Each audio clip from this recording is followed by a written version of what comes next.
One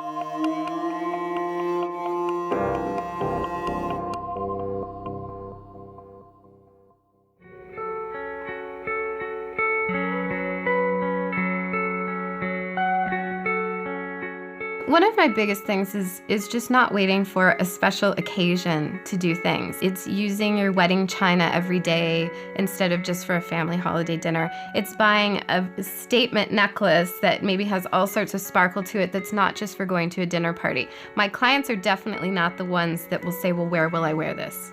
My response is always, very obviously, you're gonna wear it on your neck. It's not about having an occasion to do something special. It's about surrounding yourself with things that reflect who you are and that are interesting to you and gratifying to own, and not wasting your time on things that are just okay. What we really want is made of clay. What we really need, we trade away to the hands that grab and the hands that seize and the hands that move so fast. My name is Stephanie Lake. I hold a PhD in the history of decorative arts, design, and material culture, and I'm a jewelry and interior designer.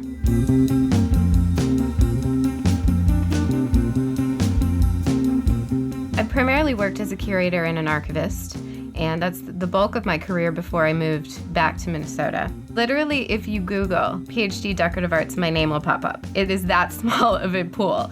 I was the 5th person to earn the degree. There's one school in the world that offers it. And it was very expected that I would stay in the museum world. But when I left the bigger cities and moved here, I realized that I needed to broaden the work that I did.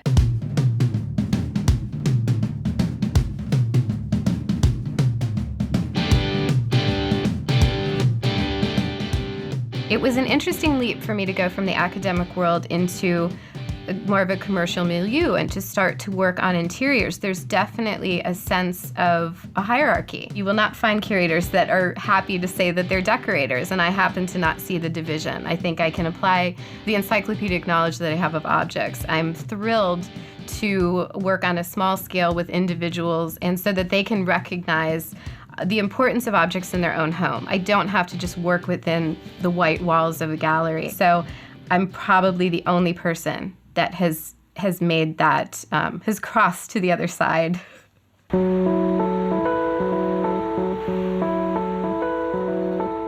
I am at the Hopkins Antique Mall. I'm looking for things to incorporate into my jewelry.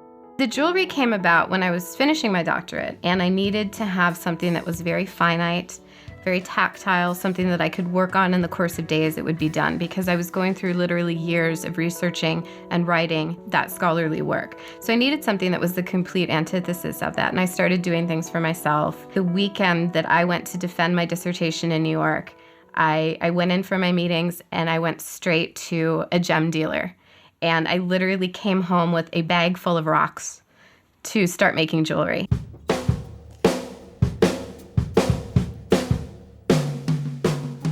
I think that's kind of interesting. On the bottom, with the peridot. This is my husband, Corey Lake, who is always with me, and we honestly have just a fabulous time doing this together. So what I see right away in this case is this fabulous slab of malachite that's wrapped in sterling silver. I absolutely love it, so it's a really beautiful specimen. And then on the very bottom, there is this graduated rhinestone encrusted starburst, and I love how it has a little bit of a sinister feel and is still very kind of 1940s screen siren glamour at the same time. When I see something that's unfamiliar to my eye, that I know I can work with, there has to be a certain quality of construction, there have to be certain features on it so that I'm able to incorporate different things. And I try not to take too many things apart. I like to find kind of odd elements that haven't realized their potential yet.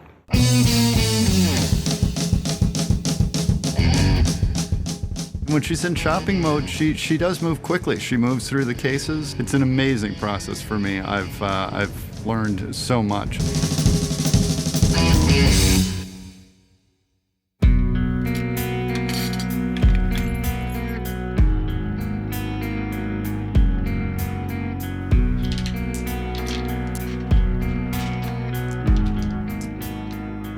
With jewelry, it's very much the curatorial process of looking at literally thousands of objects, being able to select out of this massive accumulation of stuff, what are the things that are really special and unique. And it's a treasure hunt, and it's sort of a rescue mission.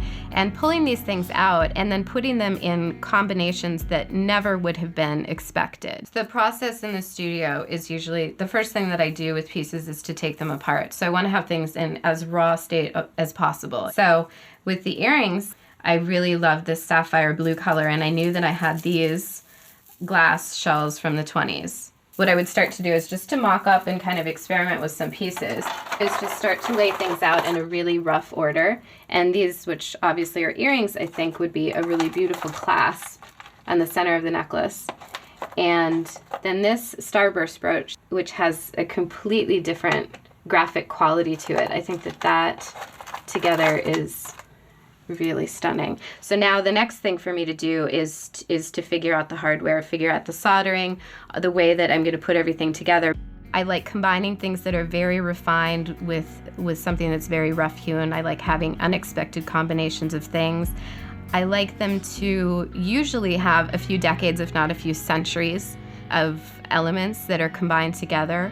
And I think that gives it a timelessness. I don't want my jewelry to look like anything other than a Stephanie Lake design.